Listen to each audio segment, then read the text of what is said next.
Hello friends, welcome to our channel. તો આજે આપણે બનાવીશું વિન્ટર સ્પેશિયલ ખજૂર રોલ. નોર્મલી ઘરે આપણે ખજૂર પાક અને ખજૂરના લાડુ તો બનાવતા જ હોઈએ છીએ, પણ આજે આપણે ખજૂર રોલ બનાવીશું.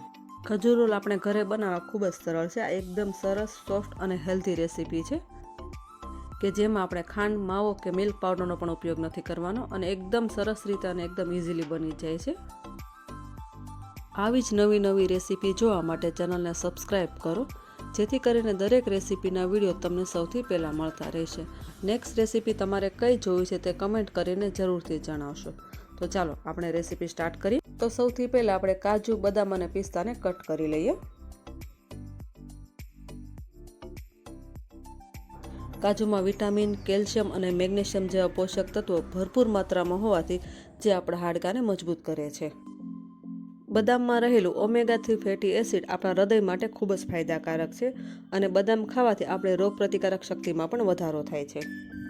પિસ્તામાં protein, calcium, vitamin C, vitamin A અને વિટામિન B6 જેવા પોષક તત્વો ભરપૂર માત્રામાં હોય છે, જે આપણી સ્કિન અને હેર માટે ખૂબ જ ઉપયોગી છે.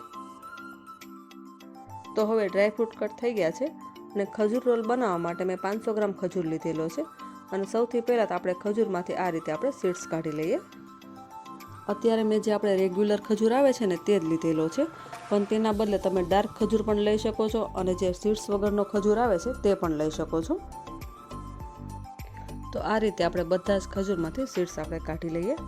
તો આપણે ખજૂરમાંથી સીડ્સ કાઢી લીધેલા છે અને ડ્રાયફ્રૂટ પણ એકદમ સરસ રીતે આપણે કટ કરી લીધેલા છે. અને હવે ખજૂરને આપણે એક મિક્સી જારમાં લઈએ અને ખજૂરને એકદમ સરસ રીતે આપણે ક્રશ કરી લઈએ. જો આ રીતે ખજૂરને ક્રશ કરવાથી ખજૂર રોલ એકદમ ઝડપથી અને સરળતાથી બની જશે. આ રીતે આપણે ખજૂરને ક્રશ કરી લેવાનો છે. એક કડાઈમાં આપણે એક મોટી ચમચી જેટલું આપણે ઘી ગરમ કરવા માટે મૂકીશું અને ઘી થોડું મેલ્ટ થાય પછી તેમાં આપણે ડ્રાયફ્રૂટ એડ કરીશું.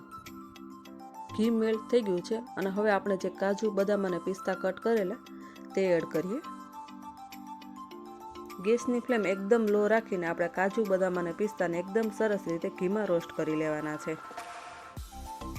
આ રીતે ડ્રાયફ્રૂટને ઘીમાં રોસ્ટ કરવાથી તેનો ક્રન્ચી ટેસ્ટ ખજૂર રોલમાં ખૂબ જ સરસ લાગે છે.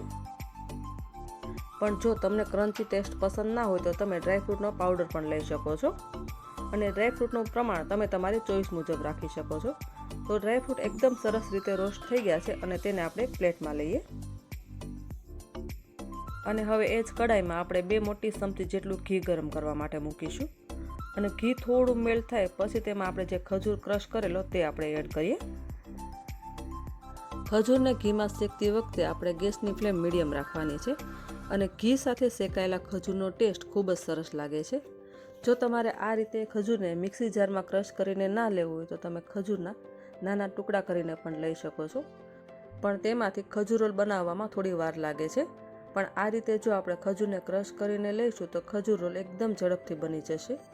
તો તમે જોઈ શકો છો કે માત્ર 2 થી 3 જ મિનિટમાં ખજૂર એકદમ સરસ રીતે મેલ્ટ થઈ ગયો છે અને આ રીતે જો માવા જેવો થઈ જાય ત્યાં સુધી આપણે શેકવાનો છે. તો ખજૂર એકદમ સરસ રીતે ઘીમાં શેકાઈ ગયો છે અને હવે તેમાં આપણે ઘીમાં રોસ્ટ કરેલા કાજુ, બદામ અને પિસ્તા એડ કરી દઈએ અને ફરીવાર તેને એકદમ સરસ રીતે આપણે મિક્સ કરી લઈએ. અત્યારે જો તમને આ ખજૂરનું મિશ્રણ થોડું ડ્રાય લાગે તો તમે તેમાં 1 થી 2 ચમચી જેટલું ઘી પણ એડ કરી શકો છો. તો આ ખજૂરનું મિશ્રણ એકદમ સરસ રીતે મિક્સ થઈ ગયું છે. હવે આ મિશ્રણને આપણે 2 થી 3 મિનિટ સુધી થોડું ઠંડુ થવા દઈએ અને હવે આપણે હાથથી ટચ કરી શકીએ તેટલું આ મિશ્રણ થોડું ઠરી ગયું છે. તો હાથ પર થોડું ઘી લગાવીને આપણે તેને એકદમ સરસ રીતે પહેલાં મિક્સ કરી દઈએ અને તેમાંથી આપણે હવે રોલ બનાવી લઈએ. અને આ રીતે આપણે એકદમ હળવા હાથે રોલ બનાવી લેવાનો છે. ખજૂર રોલ એકદમ ઇઝીલી બની જશે. આ રીતે આપણે રાઉન્ડ ફેરવતા જઈએ અને ખજૂર રોલ બનાવી લઈએ. એક મોટી ચમચી જેટલા આપણે ખસખસ લીધેલા છે. તમે ખસખસના બદલે કોપરાનું છીણ અથવા તો રોસ્ટ કરેલા તલ પણ લઈ શકો છો. અને એક મોટી ચમચી જેટલી આપણે પિસ્તાની કતરણ લઈશું. પિસ્તાની કતરણ ટોટલી ઓપ્શનલ છે.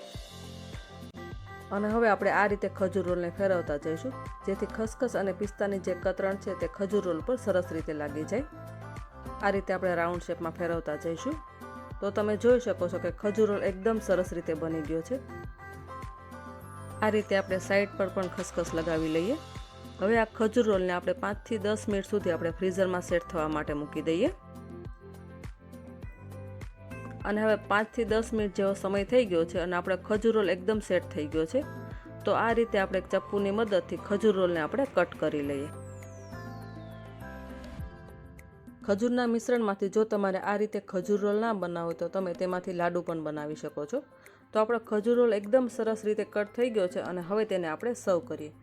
તો જુઓ, બન્યો છે ને જોતાં જ ખાવાનું મન થઈ જાય તેવો ખજૂર રોલ.